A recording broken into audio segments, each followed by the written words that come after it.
शौहर 70 साल का हो गया, बीवी 60 साल की हो गई, दोनों बूढ़े हो गए। औरत जवानी में बड़ी खूबसूरत थी, अब बुढ़ापे में चेहरे पर झुर्री पड़ गई, बाल सफेद हो गए। शौहर भी बूढ़ा हो चुका है, बदन में ताकत नहीं है, झुक के चलता है, लाठी लेके चलता है। उस बुढ़ापे में बुढ़िया का इंतकाल हो गया। बूढ़े की आंखों से आंसू बह रहे, बूढ़ा रो रहा है। अरे तेरी औरत तो बूढ़ी हो चुकी थी, 60 साल की हो चुकी थी, अब तो जवानी के जैसी खूबसूरती भी नहीं थी, अब तो इस लायक भी नहीं है तू कि अपनी बीवी के करीब जा सके, न तेरी बीवी इस लायक है तेरी जरूरतों को पूरा कर सके। लेकिन 60 साल की बुढ़िया के लिए 70 साल का बूढ़ा रो रहा है। क्यों रो रहा है? कुरान कहता है वजाल बैनकुम मवद्दतम व रहमा।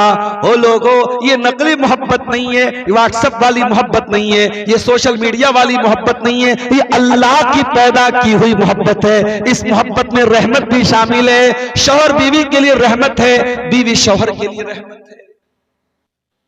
एक बात और बोलूं, हराम रिश्ते में यह एहसास नहीं होता कि यह सिर्फ मेरी है, हलाल रिश्ते में यह एहसास होता है यह सिर्फ मेरी है।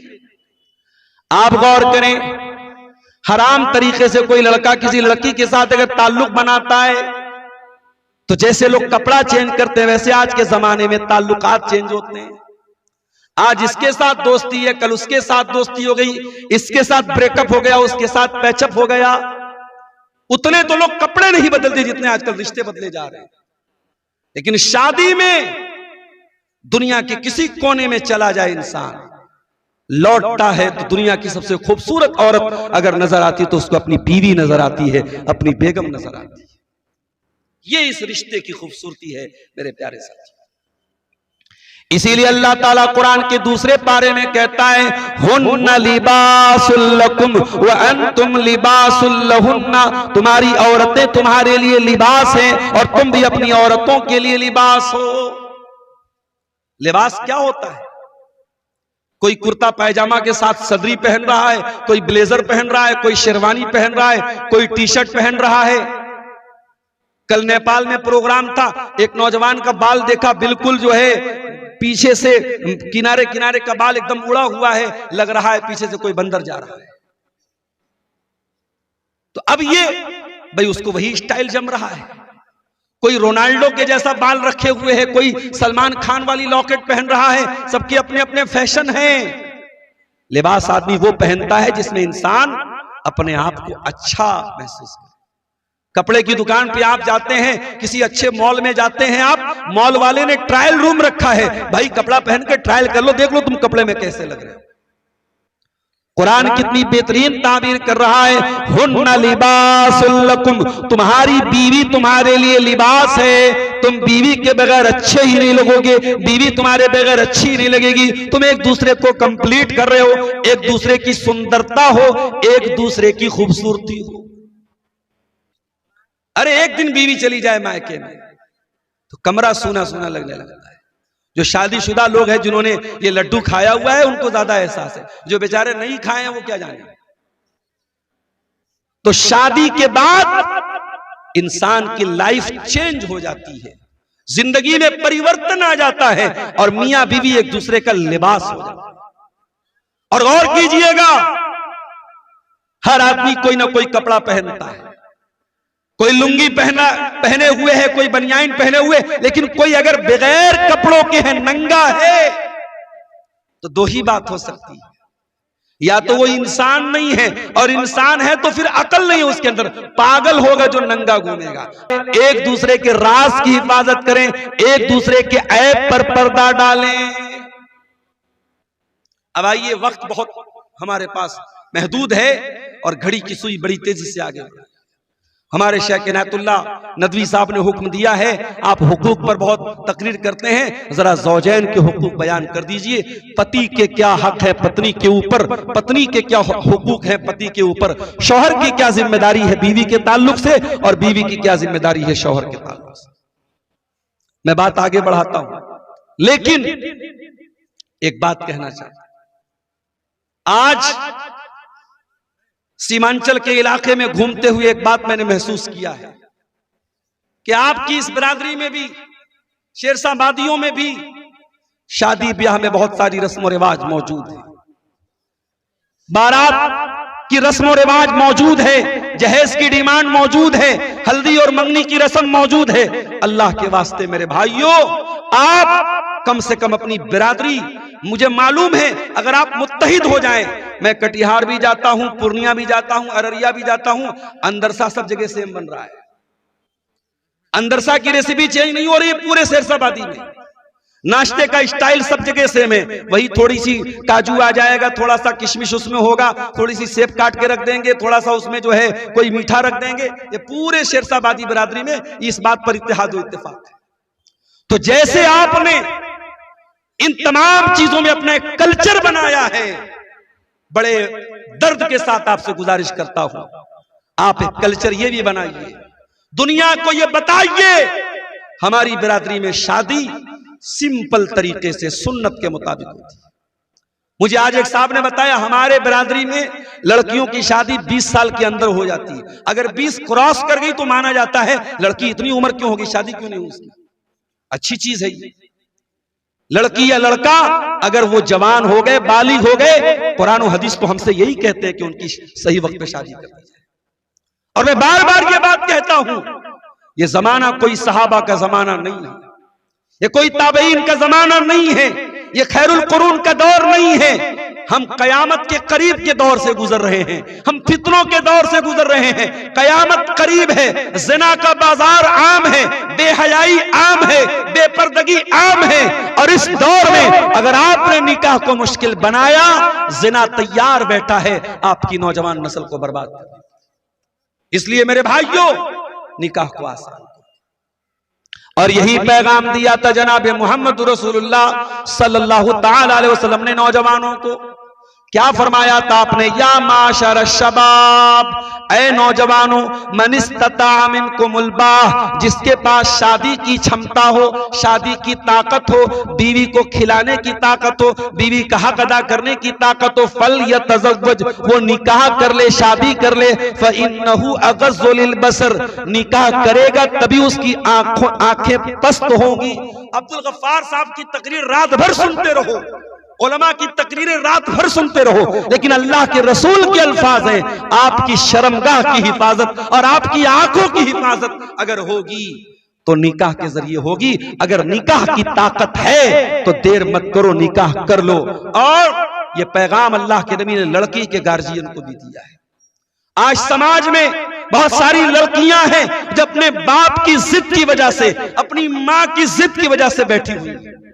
क्या जिद है? अगर हम करोड़पति हैं तो दामाद भी करोड़पति ही चाहिए। अगर हमारे पास 2 मंजिला मकान है तो दामाद भी 2 मंजिला मकान वाला चाहिए। अगर हम गवर्नमेंट जॉब वाले हैं, हमारा दामाद भी गवर्नमेंट जॉब वाला होना चाहिए।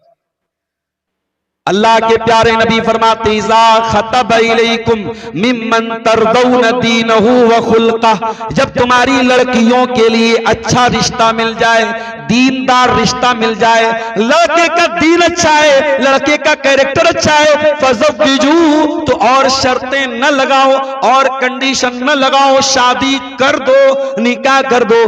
अगर तुमने ऐसा नहीं किया, तकुन फितनतुन फिल अर्दि व फसादुन अरीज़, तो जमीन में बहुत सारा फसाद फैल जाएगा, फितना फैल जाएगा। इमाम हसन बसरी के पास एक आदमी आया, उसने कहा, इमाम साहब, मेरी बेटी के रिश्ते बहुत आ रहे, कसुरा खुत्ता बुहा, मेरी बेटी के रिश्ते बहुत आ रहे, किसके साथ लड़के की शादी को? फरमाया, ज़व्विजहा तक़ी, अपनी लड़की की शादी किसी मुत्तकी इंसान से करना, किसी परहेजगार इंसान से करना। इन अहब्बहा अकरमहा, अगर वो तुम्हारी लड़की से मोहब्बत करेगा तो इज्जत देगा, व इल्लम युहिब्बहा लम युहिनहा, और अगर तुम्हारी बेटी से मोहब्बत नहीं करेगा तब भी जलील नहीं करेगा। लिहाजा शादी करो तो तकवा और दीनदारी की बुनियाद पर करो मेरे साथ। अब आइए, हम जरा कुरान और हदीस की रोशनी में जायजा ले, शौहर के ऊपर क्या जिम्मेदारी बीवी की है और बीवी के ऊपर क्या जिम्मेदारी शौहर की है। पहले हम दोनों की मुश्तरका कुछ जिम्मेदारियों को आपके सामने बयान करें। निकाह हो गया, शौहर बीवी एक दूसरे के रिश्ते में आ गए। अब कुछ चीजें दोनों की जिम्मेदारी है, शौहर की भी जिम्मेदारी है, बीवी की जिम्मेदारी है। उसमें सबसे पहली चीज तावनु अलल बिर्रि वत तक़वा, अच्छे कामों में एक दूसरे का सपोर्ट करना है। अगर शौहर नमाज का टाइम हो गया और नमाज के लिए शौहर नहीं जा रहा है, बीवी बोल दे जाओ तुम नमाज पढ़ो। नमाज का टाइम हो जाए, बीवी नमाज न पढ़े, शौहर पूछे तुमने नमाज क्यों नहीं पढ़ी। नमाज के ताल्लुक से दोनों एक दूसरे की मदद करें। बीवी घर से निकल रही है और बगैर पर्दे के निकल रही है, बगैर नकाब के, बगैर हिजाब के निकल रही है, शौहर टोक दे तू नकाब क्यों नहीं पहनती, तू पर्दा क्यों नहीं करती। इसी तरीके से शौहर सिगरेट पीने लगे, कोई नशा की चीज इस्तेमाल करने लगे, बीवी फौरन मना करे। हराम कामों से एक दूसरे को रोके और अच्छे कामों में एक दूसरे का सपोर्ट करे। इसकी दलील क्या है, आइए मैं 2-3 दलीलें आपको दे देता हूं। अल्लाह के प्यारे नबी फरमाते हैं लियत्तखिज़ अहदुकुम क़ल्बन शाकिरा व लिसानन ज़ाकिरा व ज़ौजतन मुमिनतन तुईनुहु अला अम्रिल आखिरा। ऐ दुनिया वालों, 3 चीजों को दौलत बना लो, 3 चीजों को खजाना बना लो, 3 चीजों को अपने घर में लेके आ जाओ। कल्बन शाकिरा, अपने सीने में ऐसा दिल पैदा कर लो जो अल्लाह ताला का शुक्र अदा करने वाला हो। व लिसानन ज़ाकिरा, और अपने मुंह में ऐसी जबान पैदा करो जो अल्लाह ताला का जिक्र करने वाली हो। व ज़ौजतन मुमिनतन तुईनुहु अला अम्रिल आखिरा, और ऐसी दीनदार औरत से शादी करो, उसको बीवी बनाओ जो दीन के कामों में तुम्हारी मदद करे। ऐसी औरत कैसी होती है भाई, जो दीन के कामों में आपकी मदद करे। आइए उसका भी एग्जाम्पल आपको दे देता हूं।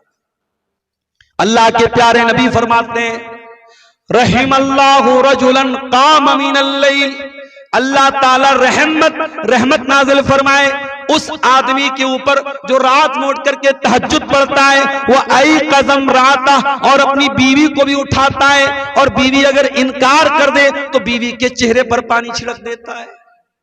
चलो बेगम उठो, चलो नमाज पढ़ो। खुद भी तहज्जुद पढ़ रहा है और बीवी को भी उठाता है। अल्लाह अकबर। तो जो शौहर तहज्जुद के लिए बीवी को उठाएगा, वो फजर की नमाज में ऑटोमेटिक उठाएगा, वो ज़ोहर के लिए जरूर उठाएगा, वो असर के लिए जरूर उठाएगा, वो मगरिब और इशा के लिए जरूर उठाएगा। अल्लाह के नबी ने रहमत की दुआ की है उस आदमी की। और मेरी प्यारी माँ और बहनों, आप भी सुन लीजिए, नबी ने दूसरी दुआ किसके लिए की, फरमाया व रहिमल्लाहु इम्रातन कामत मिनल लैल, और अल्लाह ताला रहमत नाजिल करे उस औरत के ऊपर जो रात में उठती है, तहज्जुद पढ़ती है, वह आई क़ज़त ज़ौजहा, और अपने शौहर को भी उठाती है, प्यार और मोहब्बत से उठाती है। और शौहर अगर इनकार कर देता है, नज़हत फी वजहिल मा, शौहर के चेहरे पर पानी छिड़क देती है। चलो तुम भी तहज्जुद पढ़ लो, तुम भी अल्लाह की इबादत में मेरा सपोर्ट कर लो। तो नेकी के कामों में एक दूसरे का सपोर्ट करना है। दूसरा काम, शादी के बाद मियां बीवी इस रिश्ते को प्यार से निभाएं। इस रिश्ते को कोई नौकर और आका का रिश्ता ना बनाएं। आज क्या हो रहा है, माएं अपनी बेटियों को क्या ट्रेनिंग देती हैं, लड़कों को, शौहर को कैसे तुम्हें अपनी उंगली पे नचाना है। आज मां ये ट्रेनिंग दे रही है कि तुझे अपने शौहर को काबू कैसे करना है, तुझे अपनी उंगली पे नचाना कैसे। काश माओ ने यह सबक दिया होता कि तुझे अपने शौहर का दिल कैसे जीतना है, तुझे अपनी सास का दिल कैसे जीतना है। और बुरा हो इन मोबाइल पर चलने वाले सीरियलों का, चाहे वो इंडियन सीरियल हो चाहे पाकिस्तानी सीरियल, इन सीरियलों ने भी हमारे घरों का बेड़ा गर्क करके रखा है। इन सीरियलों को देखकर हमारी कौम की बेटियां, हमारी बहनें आज बेहया हो रही हैं। आज सास को सिखाया जा रहा है तुझे बहू के खिलाफ कैसे चाल चलना है, बहू को सिखाया जा रहा है तुझे सास के खिलाफ कैसे तुझे प्लानिंग बनानी है, शौहर को सिखाया जा रहा है कि शादी के बाद भी तू कैसे एक्स्ट्रा मैरिटल अफेयर कर सकता है, भाभी को सिखाया जा रहा है तू देवर के साथ कैसे घर से भाग सकती है। आज समाज को दूषित करने में, समाज को बिगाड़ने में, समाज को गंदा बनाने में इन फिल्मों का, इन सीरियलों का और इन वेब सीरीज का बहुत बड़ा हाथ है मेरे पास। तो शौहर और बीवी एक दूसरे की जिम्मेदारियों को समझिए। तीसरा काम, बच्चा जब दुनिया में आ जाए, बीवी मां बन जाए, शौहर बाप बन जाए, तो दोनों मिल करके बच्चे की तरबियत में अपना अपना रोल अदा करें। अल्लाह के प्यारे नबी सल्लल्लाहु अलैहि वसल्लम फरमाते हैं, मा मिन मौलूदिन इल्ला यूलदु अलल फित्रा, हर बच्चा इस्लाम पर पैदा होता है, उसके माँ बाप उसको यहूदी बनाते हैं, उसके माँ बाप उसको ईसाई बनाते हैं, उसके माँ बाप उसको मजूसी बनाते हैं। इसका मतलब ये हुआ बच्चे को बनाने में और बच्चे को बिगाड़ने में माँ बाप का बहुत बड़ा रोल है। अगर माँ बाप चाहेंगे बच्चा बन जाएगा और माँ बाप चाहेंगे तो बच्चा बिगड़ जाएगा। लिहाजा शौहर और बीवी दोनों मिल करके बच्चे की तरबियत में अपना अपना रोल अदा करें। अब आइए, बीवी के ऊपर क्या हुकूक है शौहर के, हम एक एक करके आपके सामने बयान करेंगे। वक्त हमारे पास कम है, थोड़ी देर आप और सुकून के साथ बैठे। बड़ी अहम बात है, अहम टॉपिक है, जो हजरात शादीशुदा हैं उनके लिए भी बड़ी जरूरी बात है और जिनकी शादी नहीं हुई है वो भी सुन लें ताकि आने वाली जिंदगी में इन बातों पर अमल करें। बीवी की पहली जिम्मेदारी, शादी हो गई, शौहर की इताअत करना है, शौहर की बात मानना है। शौहर आपका बॉस नहीं है, शौहर आपका आका नहीं है, शौहर आपका मालिक नहीं है, लेकिन अल्लाह ताला ने फैमिली में, परिवार में औरत के ऊपर शौहर को निगरान बनाया है, जिम्मेदार बनाया है। और स्कूल का के टीचर जब तक अपने प्रिंसिपल की बात न माने, मदरसे के मुलाजिमीन जब तक मदरसे के नाज़िम की बात न माने, मस्जिद के मुक्तदी जब तक इमाम की इक्तिदा न करें, नमाज नहीं होती, मदरसा नहीं चलता, स्कूल नहीं चलता, परिवार कैसे चलेगा। मेरे प्यारे साथियों, शौहर की इताअत करना है, शौहर की बात मानना है। इसीलिए अल्लाह के प्यारे नबी फरमाते हैं, इज़ा सल्लतिल मरअतु खम्सहा व सामत शारहा व अतात ज़ौजहा व अहसनत फरजहा दखलत मिन अब्वाबिल जन्नति शात। औरत 4 काम कर ले, जन्नत के जिस दरवाजे से चाहे वो जन्नत में जा सकती है। 5 टाइम की नमाज पढ़े, रमजान का रोजा रखे, अपने शौहर की इताअत करे और अपनी शर्मगाह की हिफाजत करे। तो शौहर की इताअत करना है उसको।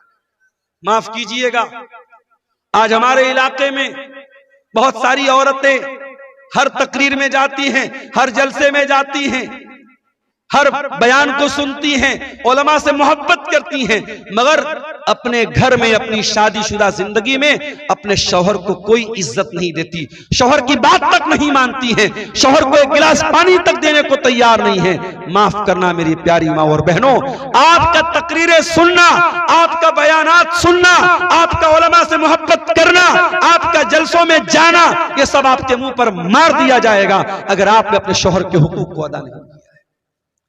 इस्लाम इस मामले में इतना सख्त है। अल्लाह के नबी के पास एक औरत आती है, अल्लाह के प्यारे नबी पूछते हैं, अज़ात ज़ौजिन अंती, क्या तू शादीशुदा है? कहती हाँ अल्लाह के नबी मैं शादीशुदा हूं। आपने फरमाया कि तू अपने शौहर के साथ कैसा सलूक करती है? कहती है ला आलूहु इल्ला खैरा, मैं अपने शौहर के हुकूक में कोई कमी नहीं करती हूं। आपने फरमाया तू देख ले, तू समझ ले, तू शौहर के साथ कैसा सलूक करती है। फ़इन्नमा हुआ जन्नतुकी व नारुकी, तेरा शौहर तेरी जन्नत है, तेरा शौहर तेरी जहन्नम है। इसका मतलब यह हुआ कि शादीशुदा जिंदगी में अपने शौहर की इताअत न करने वाली औरत जहन्नम का रास्ता तय कर रही है। लिहाजा पहली जिम्मेदारी औरत की क्या है? वो इताअत करे अपने शौहर की। दूसरा काम, शौहर के सुकून का ख्याल रखे।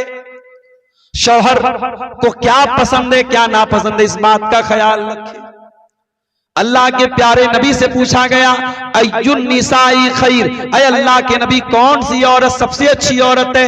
आपने फरमाया अल्लती तसुर्रुहु इज़ा नजर, जब शौहर देखे तो खुश हो जाए, वह तुतीउहु इज़ा अमर, और शौहर जब किसी बात का हुक्म दे तो बीवी माने, वला तुखालिफुहु फी नफ्सिहा व मालिही बिमा यकरा, और शौहर के माल के सिलसिले में और अपनी इज्जत व आबरू के सिलसिले में कोई ऐसा काम न करे जो शौहर को नापसंद हो। तो शौहर की इज्जत करे, उसके सुकून का ख्याल। तीसरी जिम्मेदारी बीवी की, शौहर जिस मकसद के लिए शादी कर रहा है, दोनों ने शादी की है अपने आप को ज़िना से बचाना, बदकारी से बचाना, अपने आप को गलत कामों से बचाने के लिए दोनों ने शादी की है। लिहाजा अगर शौहर बीवी को बुलाए तो बीवी बगैर किसी मजबूरी के, बगैर किसी बीमारी के, वो शौहर अगर बीमारी है तो अलग बात है, लेकिन अगर शौहर बीवी को बुलाए तो बीवी देर ना करे, शौहर के पास जाए, ये भी उसका हक है। अल्लाह के नबी ने फरमाया अगर शौहर बीवी को बुलाए और बिला उज़्र के बीवी शौहर के पास न जाए तो फरिश्ते लानत बरस करते रहते हैं यहां तक कि सुबह हो।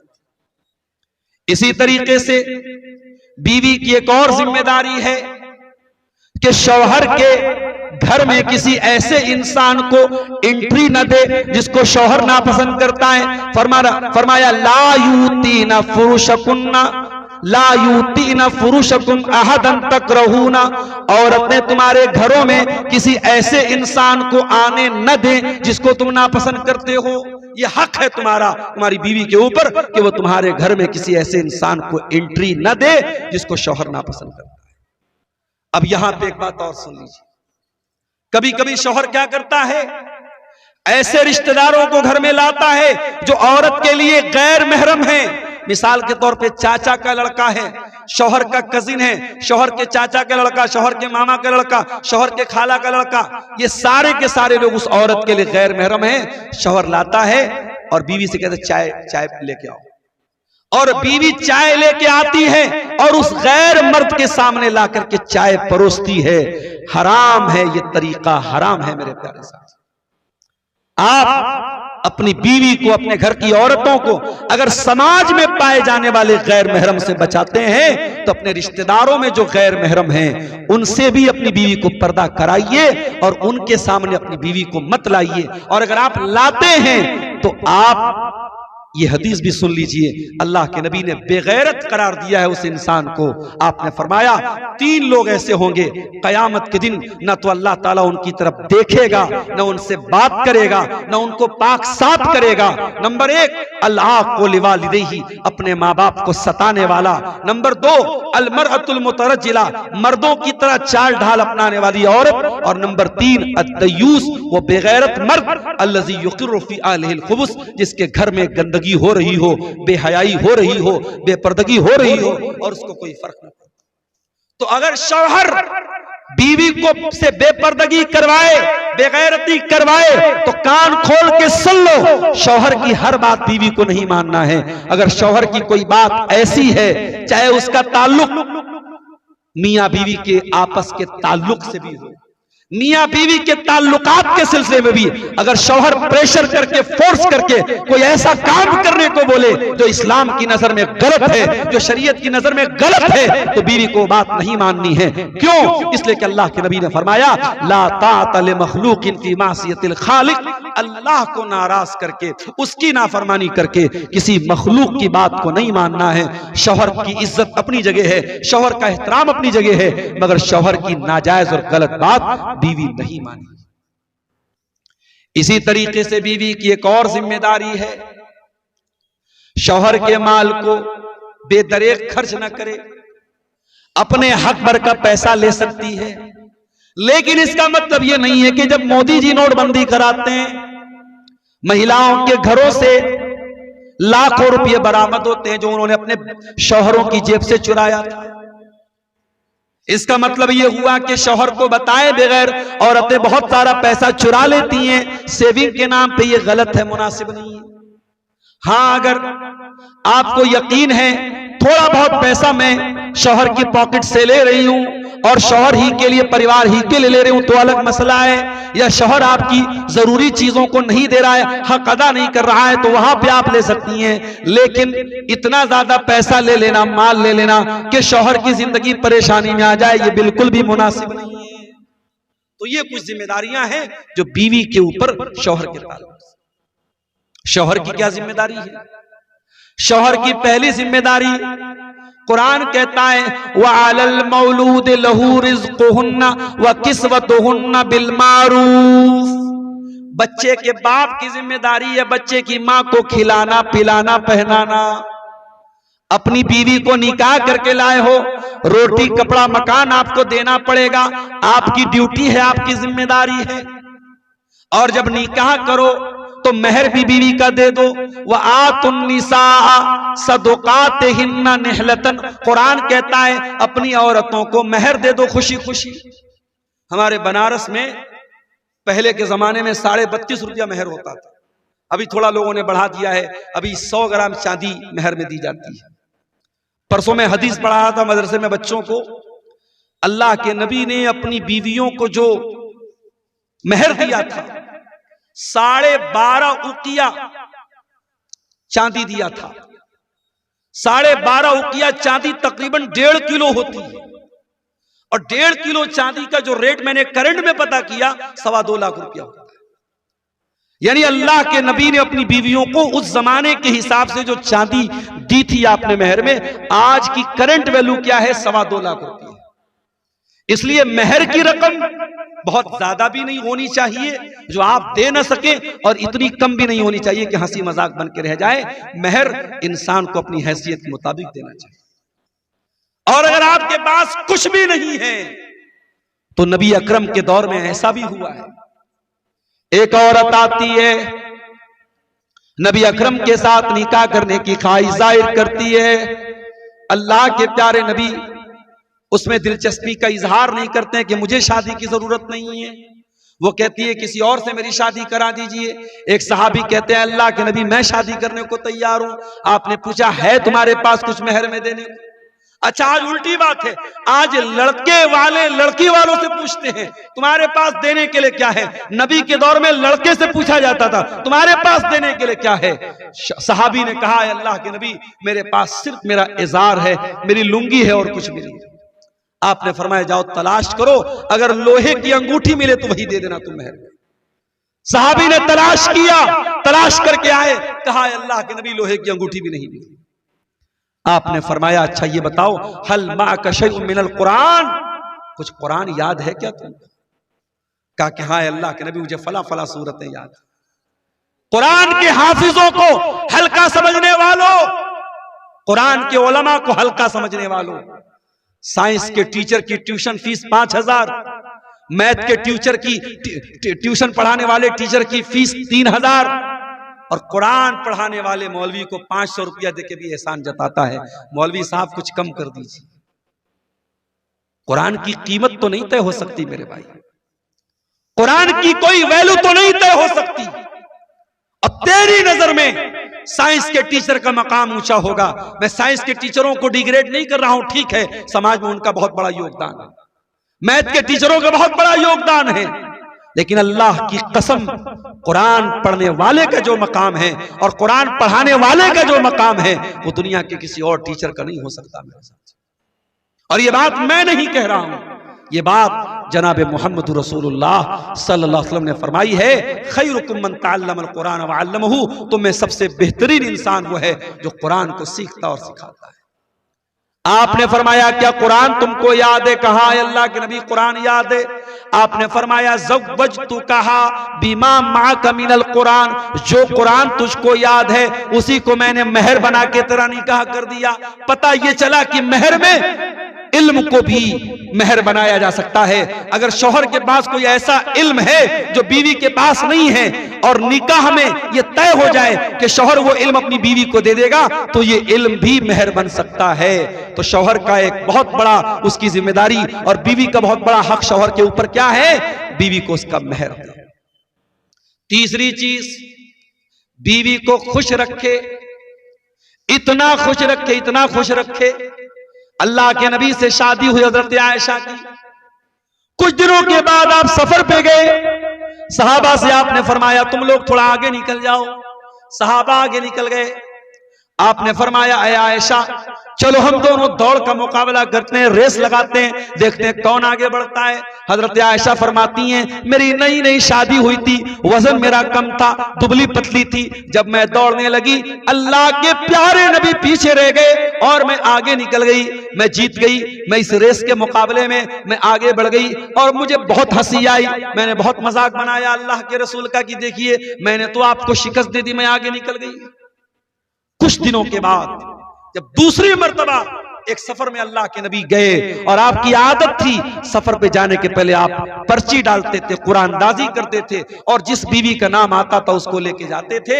उस मर्तबा भी हजरत आयशा का नाम निकला, आपने उनको लेके गए और रास्ते में एक जगह जब आपने सन्नाटा देखा सहाबा से आपने कहा थोड़ा आगे निकल जाओ और आपने कहा आयशा चलो आज हम लोग एक बार फिर रेस लगाते हैं। हजरत आयशा कहती हैं इस मर्तबा जब रेस हुई और हम दोनों जब दौड़ने लगे इस मर्तबा मैं थोड़ी फरबा हो गई थी, थोड़ी मोटी हो गई थी, थोड़ी मेरे बदन में चर्बी आ गई थी, मैं वैसा नहीं दौड़ पाई जैसे पहले दौड़ती थी।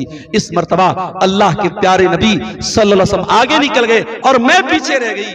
और जब नबी ने मुझको पीछे पछाड़ दिया, मुझको पीछे कर दिया तो अल्लाह के नबी हंसने लगे और आपने हंसते हुए फरमाया हाज़िही बितिलका, ऐ आयशा उस दिन का बदला आज मैंने पूरा कर लिया। ये नबी की जिंदगी थी। आप नबी से ज्यादा सीरियस नहीं हो सकते, नबी से ज्यादा संजीदा नहीं हो सकते। अगर अल्लाह के रसूल अपनी बीवियों के साथ हंसी मजाक करते थे, इंटरटेनमेंट करते थे, हलाल और जायज तरीके से आप भी अपनी बीवियों के साथ थोड़ा इंटरटेनमेंट कीजिए। शादी का रिश्ता ये कोई ऐसा रिश्ता नहीं है कि बस एक रूटीन है कि साहब हम घर में आए और बीवी ने हमको खाना दे दिया, हमारी जरूरतें पूरी कर दी। इस रिश्ते को थोड़ा मनोरंजक बनाइए, इसमें थोड़ा प्यार और मोहब्बत की बातें हों।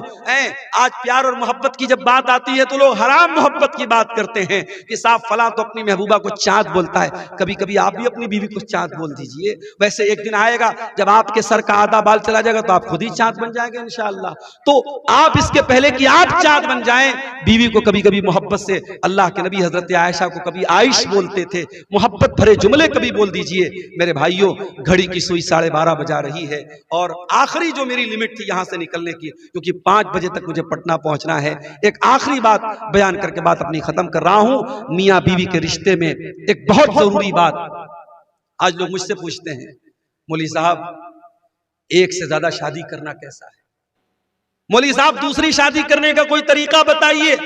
अरे भैया एक शादी करके लोगों का हाल खराब है, एक जिम्मेदारी लोग पूरी नहीं कर पा रहे और आप दूसरी की चिंता कर रहे हैं। ठीक है इस्लाम ने इजाजत दी है 4 शादियों की, लेकिन आप अगर इंसाफ नहीं कर सकते हैं और आप आज हैदराबाद वगैरह के इलाकों में मेरे पास कई ऐसे केस मौजूद हैं। शौहर सऊदी में रहता है, 10-10 साल बीवी से दूर रहा, बीवी बेचारी शौहर की मोहब्बत में अपने बच्चों को पालती रही, शौहर परदेश में रहा, बीवी कुर्बानी देती रही। और जब बीवी थोड़ी उम्र दराज हो गई, 40 साल की हो गई, शौहर वहां 50 साल का हो गया, शौहर ने कुंवारी लड़की से, कम उम्र लड़की से शादी कर ली और उसको लेकर के रहने लगा और 40 साल वाली बेचारी घर में अकेली रहती है। अल्लाह की कसम ये इस्लाम नहीं है मेरे प्यारे साथियों, ये जुल्म है, ये ज़्यादती है। अल्लाह के नबी ने फरमाया जो इस हाल में मर गया कि उसकी 2 बीवियां थी और उनके साथ वो नाइंसाफी करता था, जा यौमल क़ियामत वशिक़्क़ुहु माई, वो इस हाल में क़यामत के दिन आएगा, उसका एक तरफ का बदन झुका हुआ होगा, एक तरफ का चेहरा झुका हुआ होगा, उसकी शक्ल देख के पता लग जाएगा ये आदमी अपनी बीवियों के साथ अन्याय करता था। अगर कोई 2 बीवी वाला है बहुत अच्छी बात है, इस्लाम ने इजाजत दी है, लेकिन आपको दोनों को हुकूक देना है। आप एक को जो जिससे बाद में शादी करें उसके का आप बहुत ख्याल करें और पहली वाली को छोड़ दें, या पहली वाली का बहुत ख्याल रखें दूसरे वाले को छोड़ दें, ये गलत है। बीवी के हुकूक में से एक चीज ये भी है कि आप अगर एक से ज्यादा बीवियां आपकी हैं तो सबके हुकूक का ख्याल रखें और इसी तरीके से एक दूसरे के जिस्मानी तकाजे, एक दूसरे के ज़हनी तकाजे, हर एतबार से एक दूसरे को खुश रखा जाए। और आज का जमाना ऐसा है, कई घरों में ये देखा गया, शादी हुई लड़कियों को कोई खतरनाक किस्म की बीमारी है, वो कभी मां नहीं बन सकती, कभी औलाद नहीं पैदा हो सकती। ऐसे केस में याद रखो, अगर किसी लड़की को ऐसी प्रॉब्लम है तो मां बाप को निकाह के टाइम बता देना चाहिए। जिंदगी को अजीरन नहीं बनाना चाहिए। कोई बड़ी बीमारी होने वाले शौहर से छुपाना नहीं चाहिए। इसी तरीके से शौहर और बीवी एक दूसरे के लिए जिस मकसद के लिए उन्होंने निकाह किया है, अगर शौहर के अंदर जिस्मानी एतबार से कोई कमी और कोताही है, वो मेडिकली अपना ट्रीटमेंट कराए, इलाज कराए, ताकि दोनों एक दूसरे के हुकूक का ख्याल रखें। मेरे प्यारे साथियों, ये चंद बातें ज़ौजैन के हुकूक के ताल्लुक से आपके सामने रखी गई हैं। दुआ है रब्बुल आलमीन से, रब्बुल आलमीन हम सबको जो हम में से शादीशुदा हैं उनको अपने मियाँ बीवी को एक दूसरे के हुकूक का ख्याल करने की तौफीक अता फरमाए, और जिनकी शादी नहीं हुई है अल्लाह नेक और दीनदार जोड़ा उनको अता फरमाए। जो हम में से बीमार हैं अल्लाह उनको शिफाए कामिला अजला अता फरमाए। जो रोजी रोटी से परेशान हैं अल्लाह उनके कारोबार में बरकत नसीब फरमाए।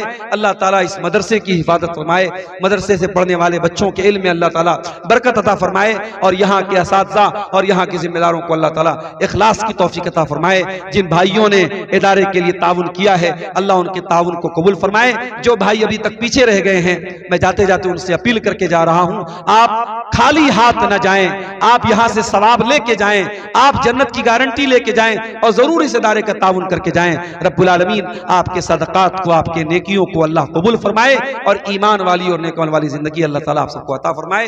आमीन व आखिर दावाना अनिल हम्दुलिल्लाहि रब्बिल आलमीन। वस्सलामु अलैकुम व रहमतुल्लाह।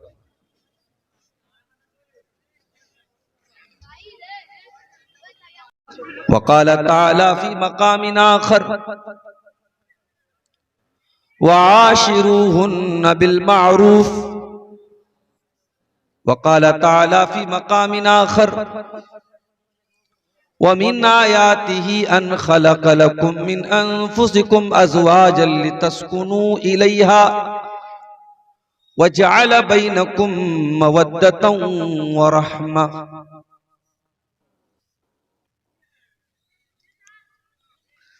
बाइसे सुकूने दिल हासिले निशाने जान। बाइसे सुकूने दिल हासिले निशाने जान। उनका नामे नामी है, उनकी ज़ाते वाला है, उनका नामे नामी है, उनकी ज़ाते वाला है। गर्क बहरे इस्या में कब के हो गए होते, कब के हो गए होते। हम गुनाहगारों को आपने संभाला है, हम गुनाहगारों को आपने संभाला है। नग़्मे अज़ां बनकर गूंजता है नाम उनका, गूंजता है नाम उनका। जिस तरफ नजर डालो उनका बोलबाला है, जिस तरफ नजर डालो उनका बोलबाला है। और आखिरी शेर समाप्त फरमाए। सिर्फ इतना समझी है अक्ल ठोकरें खाकर, अक्ल ठोकरें खाकर। उनकी मंजिले रिफ़अत रिफ़अतों से बाला है, बाइसे सुकूने दिल हासिले निशाने जान। सदर मोहतरम, उलमाए किराम, मोहतरम बुजुर्गों, नौजवान साथियों, और अगर मेरी आवाज पहुंच रही है तो मेरी पर्दानशीन माँ और बहनों, दारुल उलूम मदरसा अबू उबैदा इब्ने जर्राह के इस कैंपस में तकरीबन 8 सालों के बाद 2017 के बाद 2025 में फिर एक बार आपके सामने आज हाजिर होने का और खिताब करने का मौका अल्लाह की तौफीक से नसीब हो रहा है। अपने बड़े मोहतरम दोस्त और भाई शेख कौसर तस्नीम साहब से मैंने वादा किया था कि प्रोग्राम में शिरकत होगी, लेकिन चूंकि 2017 में जब मैं आया था तो उस वक्त मैं मुलाजमत की पाबंदियों से आजाद था, और इस वक्त मैं मुलाजमत की पाबंदियों से जुड़ा हुआ हूं, एक मदरसे में उस्ताज हूं, इसलिए बहुत सोच समझ के प्रोग्रामों में वक्त देना पड़ता है। अब मेरे सामने मुश्किल ये है, यहां से मुझे पटना पहुंचना है, सुबह वहां से ट्रेन है मेरी, बनारस से क्लास पहुंच के क्लास भी करना है, और आप हजरात जो बड़ी जुस्तजू के साथ और बड़ी कद्दो काविश के साथ करीब से और दूर से आए हैं, खिताब भी सुनना चाहते हैं। शेख सैफुल इस्लाम हफिज़हुल्लाह ने अभी आपके सामने खिताब किया और मदरसे के लिए वो ताउन भी ले रहे थे आपसे। मेरे पास शायद इतना वक्त न मिले, गुंजाइश न हो कि मैं फर्दन फर्दन आपसे ताउन की अपील कर सकूं और आपके नामों का ऐलान करके आपके लिए दुआ कर सकूं। इज्तिमाई तौर पर उन तमाम लोगों के लिए जो इस इलाके के इस मोतबर मदरसे को, जो बड़ी अहम तालीमी खिदमात को इस इलाके में अंजाम दे रहा है, मैं तमाम हजरात से, भाइयों से, बहनों से, बुजुर्गों से बड़े अदब और एहतराम के साथ गुजारिश करूंगा कि आप बढ़ चढ़ करके अपनी हैसियत से बढ़ करके आप इस इदारे का ताउन करें, ये इदारा और तरक्की करे। अभी 2 बच्चों के सरों पे दस्तार बांधी गई, हर साल और बच्चे यहां से हाफिज बन के निकलें और इल्म दीन की शमा यहां से रोशन हो। अल्लाह ताला हम सबको इसकी तौफीक अता फरमाए। मेरे भाइयों, कुरान करीम की 3 अलग अलग आयतें मैंने आपके सामने पढ़ी हैं खुतबे मसनूना के बाद। इन तीनों आयतों का ताल्लुक इंसानी जिंदगी के बहुत अहम रिश्ते से। अल्लाह ताला ने इस दुनिया का निजाम ऐसा बनाया है कि मर्द को औरत की जरूरत है और औरत को मर्द की जरूरत है। आदम अलैहिस्सलाम को अल्लाह ने पैदा किया और जन्नत की तमाम नेमतें उनको मिल रही थी, लेकिन आदम अधूरे थे हव्वा के बगैर। आदम की तमाम ख्वाहिशात और उनकी तमाम आरजुएं तभी मुकम्मल हुई जब अल्लाह ने हव्वा को बनाया। इसीलिए अल्लाह के प्यारे नबी अपने हर खुतबे में जो कुरान की 3 आयतें पढ़ते थे, उसमें एक आयत सूरह निसा की पढ़ते थे जिसमें अल्लाह ताला ने इस बात का जिक्र किया है कि हमने आदम को पैदा किया और आदम के बाद उन्हीं में से उनकी बीवी हव्वा को बनाया।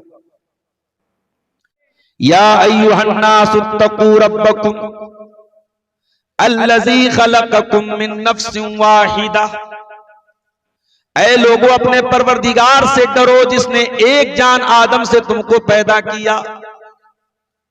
व खलक़ मिनहा ज़ौजहा, और आदम से उनकी बीवी हव्वा को बनाया। व बत्त मिनहुमा रिजालन कसीरन व निसाआ, और जब दोनों को अल्लाह ने पैदा कर दिया, आदम को भी बनाया हव्वा को भी बनाया, उन दोनों के जरिए अल्लाह ताला ने इंसानी नस्ल को आगे बढ़ाया। जब तक हव्वा पैदा नहीं हुई इंसानी नस्ल आगे नहीं बढ़ पाई। ये अल्लाह का बनाया हुआ निजाम है।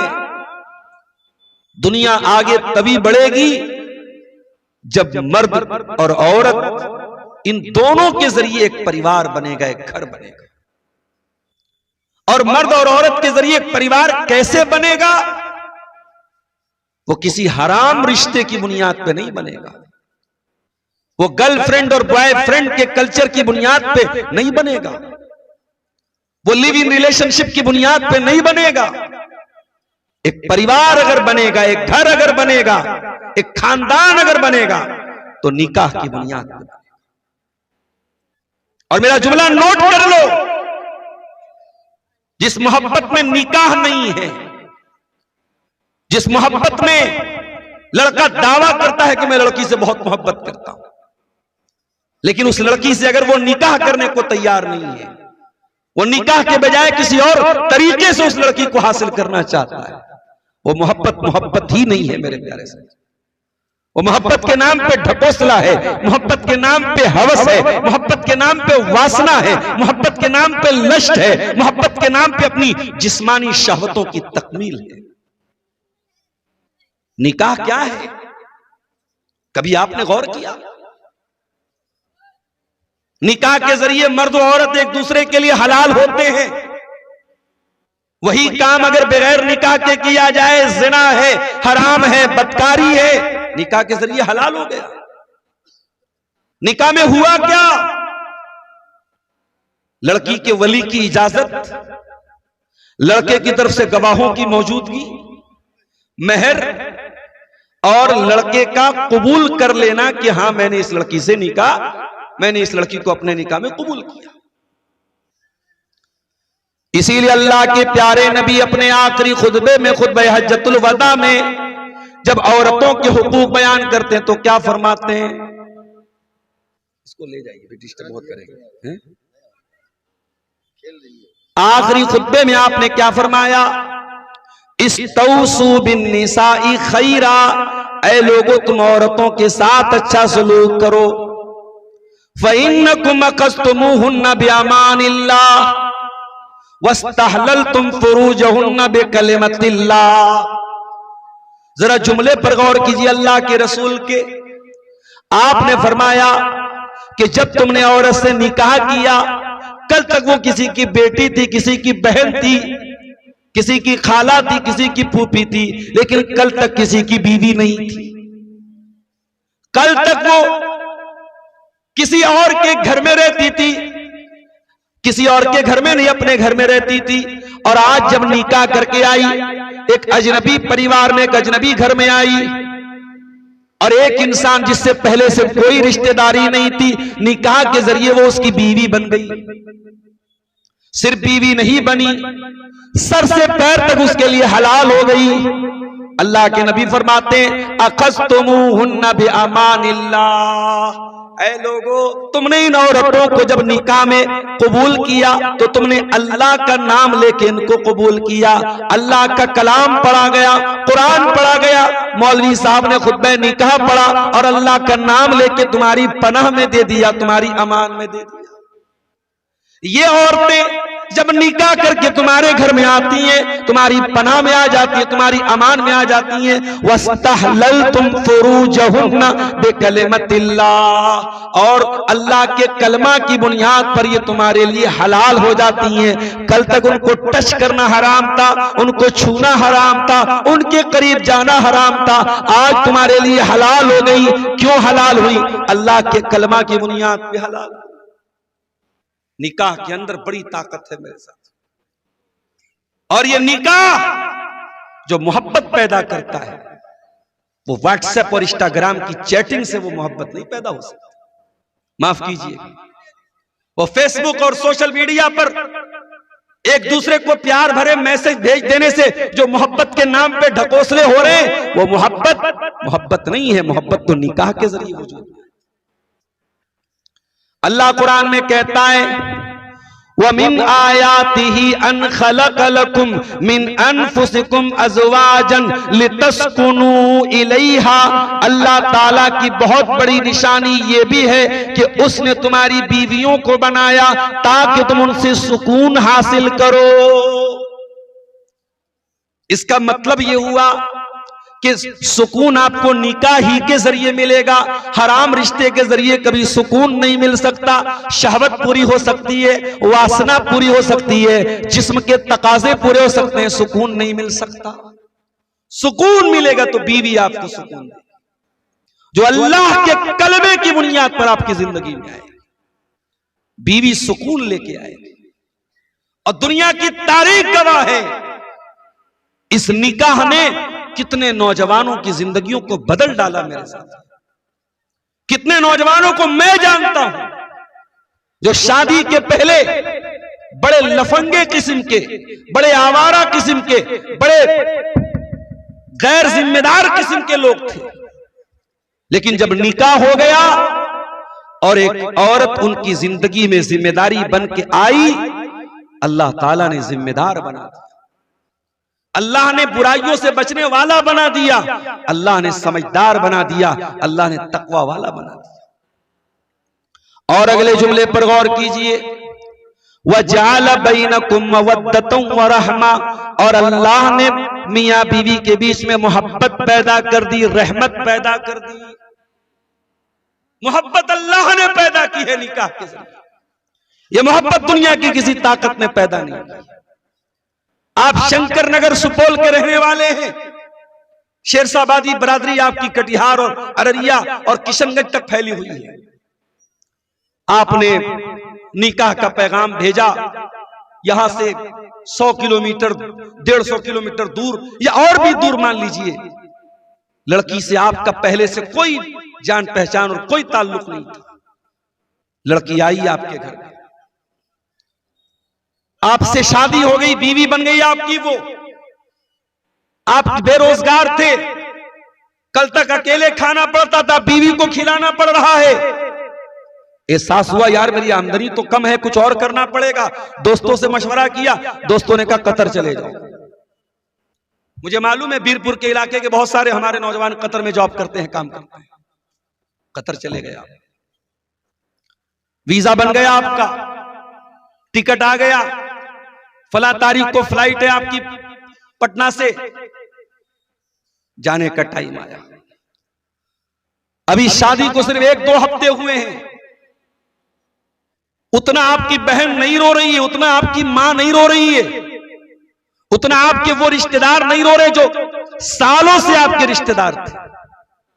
1 हफ्ते 2 हफ्ते निकाह का ये रिश्ता हुआ है, वो औरत ज़ारो कतार रो रही है। आप अपनी बीवी को छोड़ के परदेश जा रहे हैं, बीवी आपसे लिपट करके रो रही है, आपके लिए खाने का टिफिन बांध रही है, आपके सामानों को तरतीब दे रही है, आपका सामान पैकिंग कर रही है। ऐ अल्लाह, ये कैसी मोहब्बत है जो बरसों की मोहब्बत पर भारी पड़ रही है। 1 हफ्ते 2 हफ्ते भी शादी को हुए, उस औरत के दिल में इस आदमी की इतनी ज्यादा मोहब्बत कैसे पैदा हो गई। औरत भी रो रही है, आदमी का दिल भी गमगीन है, बीवी को छोड़ के जा रहा है, भारी मन के साथ जा रहा है, भारी दिल के साथ जा रहा है, कलेजे पर एक दुख और उदासी छाई हुई है। ये 1-2 हफ्ते के अंदर इतना प्यार, इतना अपनापन कैसे पैदा हो गया? कुरान जवाब देता है, ओ लोगों, ये दुनिया की किसी ताकत का कमाल नहीं है। व मिन आयातिही अन खलक़ लकुम मिन अनफुसिकुम अज़वाजन लितस्कुनू इलैहा व जअल बैनकुम मवद्दतन व रहमा। ये मोहब्बत पैदा करने वाला अल्लाह है। ये मोहब्बत मियाँ के दिल में, शौहर के दिल में बीवी के लिए, और बीवी के दिल में शौहर के लिए, ये मोहब्बत पैदा करने वाला अल्लाह है। और आगे बढ़िए।